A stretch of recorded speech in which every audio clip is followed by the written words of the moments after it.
கேரளாவில் MDMA போதைப்பொருள் கைமாற்றப்பட்ட விவகாரத்தில் ஏற்கனவே 2 ஆசிரியைகள் சிக்கியுள்ள நிலையில் தற்போது 3ஆவதாக ஒரு ஆசிரியை கைது செய்யப்பட்டுள்ளார்.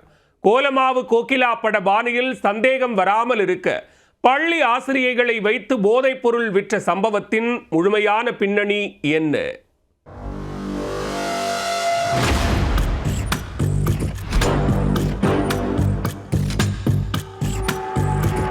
கேரள மாநிலம் போதைப்பொருள் விற்பனையை கட்டுப்படுத்தும் நோக்கில் காவல்துறை ஆபரேஷன் தூஃபான் என்ற சிறப்பு நடவடிக்கையை தீவிரமாக மேற்கொண்டு வருகிறது.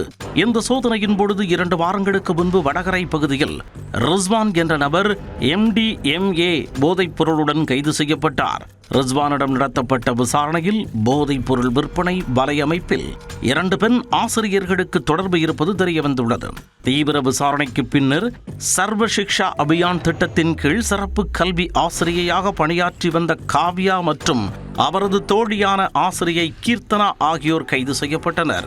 இந்த வழக்கை தொடர்ந்து விசாரித்து வந்த போலீசார் போதைப்பொருள் கும்பலுடன் தொடர்பு இருப்பதாக சந்தேகிக்கப்பட்ட பேரம்பரா வட்டார வட மைய ஆசிரியையான 30 வயது நீஷ்மாவை சந்தேகத்தின் பேரில் கண்காணித்து வந்தனர்.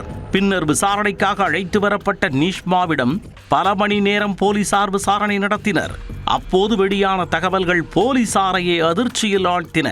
இந்த வழக்கில் ஏற்கனவே ஆசிரியைகள் கீர்த்தனா மற்றும் காவியா கைது செய்யப்பட்டிருந்த நிலையில் தற்பொழுது நீஷ்மாவும் கைது செய்யப்பட்டிருப்பதால் கைது செய்யப்பட்ட ஆசிரியர்களின் எண்ணிக்கை 3ஆக உயர்ந்துள்ளது. போலீசார் நடத்திய விசாரணையில் 3 ஆசிரியைகளும் போதைப்பொருள் கும்பலுடன் நீண்ட நாட்களாக தொடர்பில் இருந்ததும் நிதி பரிவர்த்தனைகளில் ஈடுபட்டதும் தெரிய வந்துள்ளது. அது மட்டுமல்லாமல் மூவரும் தொடர்ந்து MDMA பயன்படுத்தி வந்ததாகவும் விசாரணையில் நீஷ்மா ஒப்புக்கொண்டதாக போலீசார் தெரிவித்துள்ளனர்.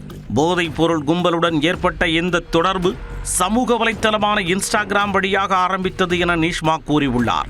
மங்களூரைச் சேர்ந்த ஒருவரின் மூலம் முதலில் போதைப்பொருள் இவர்களுக்கு கிடைத்ததாகவும் பின்னர் அதே வலையமைப்புடன் தொடர்ந்து தொடர்பில் இருந்ததாகவும் தெரிவித்துள்ளார். ஆசிரியர்கள் என்பதால் யாருக்கும் சந்தேகம் வராது என்ற எண்ணத்தில் போதைப்பொருள் கும்பல் இவர்களை பயன்படுத்தியிருக்கலாம் என போலீசார் சந்தேகிக்கின்றனர். போதைப் பொருளுக்கு தேவைப்படும் நபர்களை நேரில் சந்திக்காமல் வங்கி கணக்குகள் மூலம் பண பரிவர்த்தனைகளை மேற்கொண்டு போதைப் பொருள் விற்பனை நடந்திருக்கிறது. இந்த வழக்கில் மேலும் பலருக்கு தொடர்பு இருக்கலாம் என்ற சந்தேகத்தில் பலரை போலீசார் ரகசியமாக கண்காணித்து வருகின்றனர்.